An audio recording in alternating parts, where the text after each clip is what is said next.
Hi అండి, అందరూ ఎలా ఉన్నారు? ఇదొచ్చేసి ఆదివారం రోజు వ్లాగ్ అండి. ప్రొద్దున్నేనే టిఫిన్‌కి ఎగ్ కర్రీ అలాగే చపాతీ చేద్దాంలే అనేసి గుడ్లయితే ఇలాగ నీళ్ళల్లోకి వేసి పక్కనైతే పెడుతున్నాను. ఇప్పుడు ఈ గుడ్లని ఉడకబెట్టాలనమాట. ఇక్కడ పిల్లలకు పాలైతే వేసిచ్చేసానండి. పాలైతే తాగుతున్నారు పిల్లలు. ఇంకా మా కోసం కాఫీ అయితే కలుపుతున్నాను ఇక్కడ. ఈ కాఫీ వేడైపోతానే గుడ్లని నీళ్ళలోకి వేసి పెట్టుకున్నాను కదా ఆల్రెడీ నేను.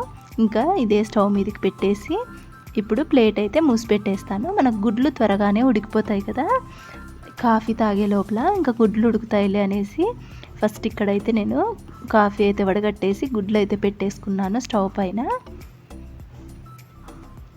ఈ ఎగ్ కర్రీ చాలా టేస్టీగా ఉంటుందండి. ఎలా చేస్తాను అనేది వీడియోనైతే స్కిప్ చేయకుండా చూడండి. చాలా అంటే చాలా టేస్టీగా ఉంటుంది. ఇక్కడ ఈ ఎగ్ కర్రీ కోసం వచ్చేసి మసాలా అయితే చూపిస్తాను ఇక్కడ నేను మీకు. ఫస్ట్ వచ్చేసి పెద్ద ఉల్లిపాయ ఒకటి ముక్కలుగా కట్ చేసుకోవాలి. అలాగే కొద్దిగా కొత్తిమీర, అల్లము, తెల్లవాయలు, 3 పచ్చిమిరపకాయలు, కాజు వీటిని వేసుకోవాలన్నమాట. ఇలాగ మిక్సీ గిన్నెలేకి అన్నీ వేసేసుకొని కొన్ని నీళ్లు పోసుకొని మిక్సీ పట్టుకోవాలి. ఇప్పుడు మెత్తగా పేస్ట్ లాగా మిక్సీ పట్టుకోవాలి. మిరపకాయలు అయితే 3 వేసాను, ఎందుకు అంటే మళ్ళీ కారం పొడి కూడా వేసుకుంటాము. ఇలాగా మెత్తగా పేస్ట్ లాగా చేసి పక్కనైతే పెట్టేసుకుందాం. ఇప్పుడు స్టవ్ వెలిగించుకొని కడాయి పెట్టుకొని తర్వాతకు సరిపడా నూనె అయితే వేసుకోవాలి.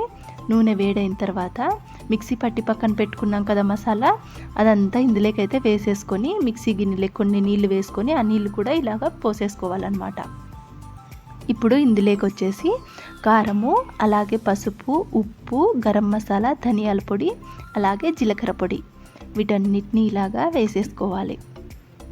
ఇలాగా అంతా వేసేసుకున్న తర్వాత ఇందులోకి పెరుగు కూడా వేసుకోవాలండి. ఒక 1/2 కప్ అంత అయితే పెరుగు కూడా వేసాను.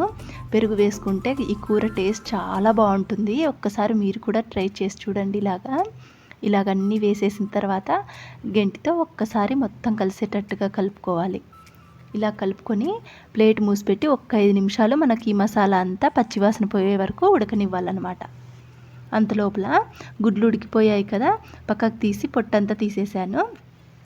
ఇట్లాగా గుడ్లని ముక్కలుగా కోసి ప్లేట్లోకి ఇలాగా పక్కనైతే పెట్టుకుందాం. మనకి ఎగ్ కర్రీలోకి గుడ్లని ఉడకబెట్టి పక్కన పెట్టుకుంటే మనకి త్వరగా అనేది ఈ కర్రీ అయితే రెడీ అయిపోతుందండి. ఇప్పుడు మసాలా చూడండి ఉడుకుతోంది కదా, గుడ్లని ఆల్రెడీ ముక్కలుగా అయితే కట్ చేసి పెట్టుకున్నాను కదా, ఆ గుడ్లన్నిటినీ కూడా ఈ మసాలాలోకి ఒక్కొక్కటిగా ఇలాగైతే వేసేసుకోవాలన్నమాట. ఇలాగ అన్నీ వేసేసుకొని ఒక్కసారి మసాలా మొత్తం ఆ గుడ్లకి పట్టేటట్టుగా ఒక్కసారి కలుపుకుందాం. ఇలాగా మెల్లగా అయితే కలుపుకోవాలన్నమాట. ఇలా కలిపేసేసుకొని ఇంకా లాస్ట్లో కొద్దిగా కొత్తిమీరని అయితే ఇలాగ వేస్తున్నాను. ఆల్రెడీ నేను మసాలాలోకి ఆడిచ్చాను కొత్తిమీర, అందుకని కొద్దిగా అయితే వేస్తున్నాను. అంతేనండి, చాలా టేస్టీగా ఉంటుంది. ఇంకా కొత్తిమీర వేసేసాను కదా, స్టవ్ అయితే ఆఫ్ చేసేసాను. చాలా అంటే చాలా టేస్టీగా ఉంటుంది. మనకి ఏ కాంబినేషన్లేకైనా బాగుంటుంది అన్నమాట ఈ కూర. అంటే పూరి, చపాతీ, రాగి ముద్ద, అన్నము, ఫుల్కా ఇలాగ వేటిలేకైనా బాగా సెట్ అవుతుంది కూర.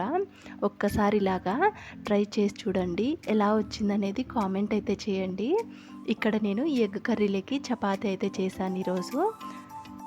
ఈ వీడియో మీకు నచ్చిందనే అనుకుంటున్నాను. నచ్చినట్టయితే ఒక లైక్ అయితే చేయండి. అలాగే మీ ఫ్రెండ్స్కి, రిలేటివ్స్కి షేర్ అయితే చేయండి. Thanks for watching.